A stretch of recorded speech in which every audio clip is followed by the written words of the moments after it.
How's everyone doing? Today I have a Blu-ray collection update with 5 pickups. And if you've seen any of them, definitely let me know what you think of them and let me know which one of these is your favorite. I've got a 4K, I got a Steelbook, I've got a TV show in here, some good stuff, an eclectic mix. First up is 65. This is a 4K Ultra HD release with Adam Driver as the lead. I was really excited to see this one. Sci-fi is my second favorite genre after horror. Let me know what your favorite genre of film is. And let me know what your favorite sci-fi movie is. And your favorite Adam Driver movie for that matter.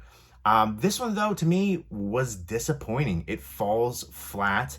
Nothing really stands out about it. And it had a lot of elements that I thought I would be really into. The sci-fi element, just the concept in general here. And then Adam Driver in the lead. I think he's a really good actor.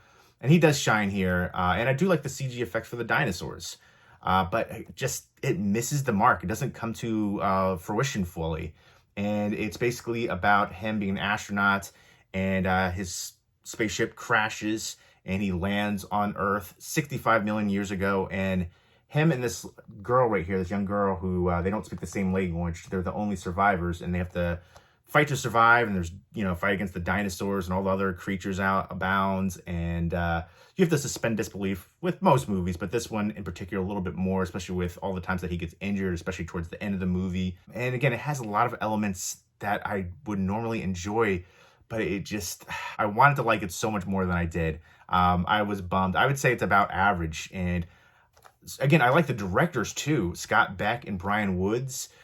They directed a movie called Haunt, a really good horror movie, like an extreme haunt one. There's Hell World, Hellfest, came out right around the same time. And to me, this was the best of those ones. Again, the extreme haunt, if you like that kind of concept, definitely check out the movie Haunt. I think it's so freaking underrated. And they also wrote A Quiet Place. And they were writing this one at the same time, and they didn't think either one would get picked up and adapted, and both did. And Quiet Place, hugely popular, making a third one now, which is a prequel. I think it's called Day One, and I think it follows a different cast of characters, which I think is interesting. The second one had, flashback scenes, so you get a little bit of the origin, a little bit more. This one, to me, when I saw the trailers, I was like, oh, it's the movie After Earth meets Jurassic Park. Sign me up. I actually liked After Earth, minus the lead actor. I think Will Smith only was in the film. It's like, my son has to be the lead kind of thing. But besides that one aspect, I really enjoyed that one. And this is a release from Sony. Good picture and audio quality here and some bonus features.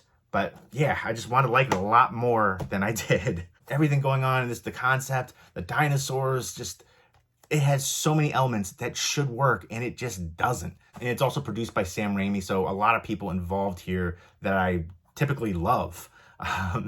But it just didn't work. And 65 isn't a terrible movie. It just doesn't stand out, and it should. It's about average, and I love these type of movies. I appreciate After Earth, like I mentioned, and I feel like I'm one of the only people that appreciates that movie. It mostly gets crapped on, and Robinson Crusoe on Mars is one of my all-time favorite movies, and that has a similar feel to this one. So maybe they'll do more with this concept somewhat similar in the future, just better, hopefully. Next up is The Pope's Exorcist. Let me know what your favorite Exorcist movie is. A couple ones that I think are underrated are The Last Exorcism, a found footage exorcism movie, which I think the ending was really fitting for. I know a lot of people complained, but it works. But the sequel, though, The Last Exorcism 2, was terrible. And then The Exorcism Emily Rose is a really good one that I think is underrated. But there's been like a wave of exorcism movies. Pray for the Devil was terrible. But this one with Russell Crowe here as the lead, I think that has to bolster it a bit. I'm going in with tempered expectations. I'm going to watch this one soon. Inspired by, a true story, actual file of this Vatican chief exorcist. Yes, Gabriel Amorth. He's the chief exorcist of the Vatican. It says he's uncovering this conspiracy from the Vatican that they've been trying to keep hidden for centuries. And, he's trying to save this boy who's possessed. Let me know what your favorite Russell Crowe movie is. I think Master and Commander is underrated. He's been around for a long time. I remember he was from Australia, did movies there. But I'd love to see Master and Commander get a 4K release. Gladiator, of course, is a classic. Cinderella Man, I think, is underrated too. It was a good year. That's another one that I feel like is underrated from him. Really good one. Drama. A Beautiful Mind, LA Confidential, Nice Guys. Romper Stomper was a really early one from him that showed his acting chops and really kind of propelled him even more so. But he was in an Unhinged recently, a really taut thriller where he plays a psycho, and he does so extremely convincingly. So I really actually was impressed by that one. And The Pope's Exorcist is directed by Julius Avery, who directed the movie Overlord, which is an awesome World War II horror movie, Nazi exploitation, zombie movie with great gore effects and very suspenseful all throughout. Really enjoyed the heck out of that one. So that's another reason why I'm interested in checking this one out. And this is another Sony release, and you do have some special features right there. I'll be watching this one soon and talking about it a little bit more once I do. And then from Mill Creek, you have a steelbook for The Thing. This is the recent one. They call it a prequel, but it's more like a pre-make. It's like a remake with a prequel ending tacked on. That's definitely how it felt for me. There's scenes that were just the same as John Carpenter's, just reimagined. And of course, there's a Thing from Another World from back in the day too. So you can say reimagining, whatever terminology you want to use. But to me, this just felt like a remake with a prequel ending tacked on, and they're calling it a prequel.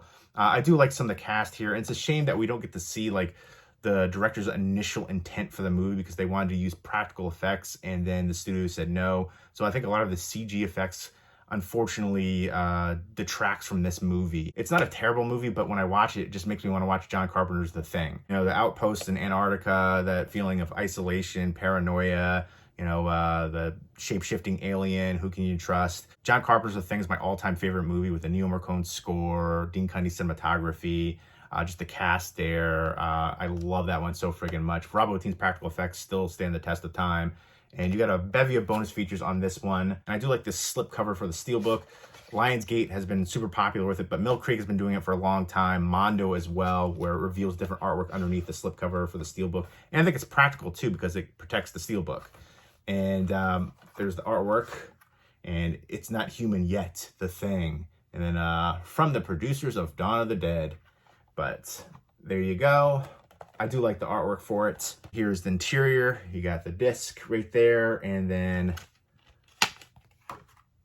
you see the UFO, the spaceship. Again, I enjoy it for what it is, but it also at the same time makes me just want to watch John Carpenter's The Thing. But if you're a fan of this one, it's a really nice looking release for the Steelbook. And next up is A Good Person, directed by Zach Braff. I love Scrubs, the TV show. It's like one of my all-time favorite TV shows.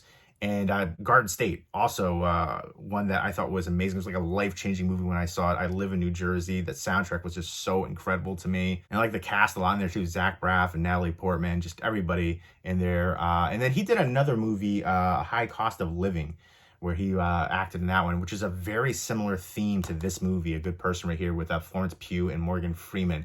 I haven't seen Zach Braff's other movie that he directed, Wish You Were Here. I do want to check that one out. And this one had really good cast chemistry. I love Florence Pugh.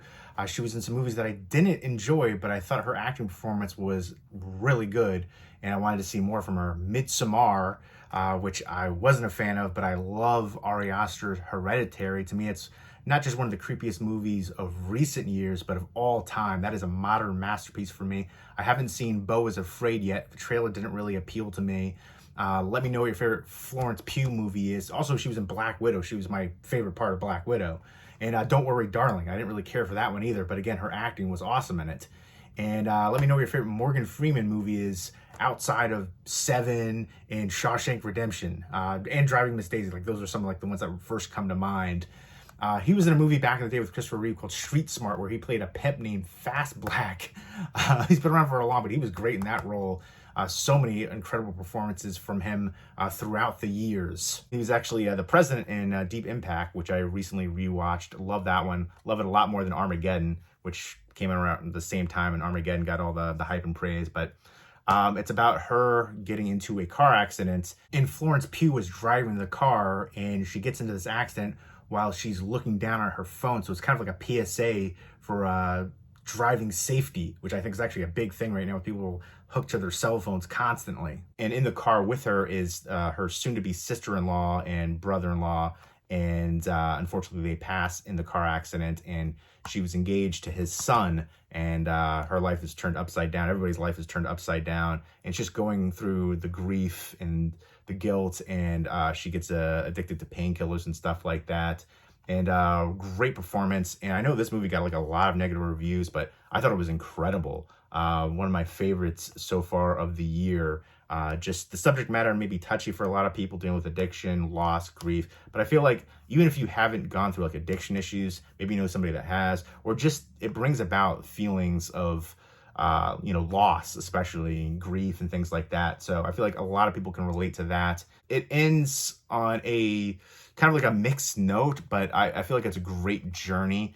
And it's tragic, but it was, to me, amazing. The performances, the writing, it just really works. Everybody is so well fleshed out character-wise.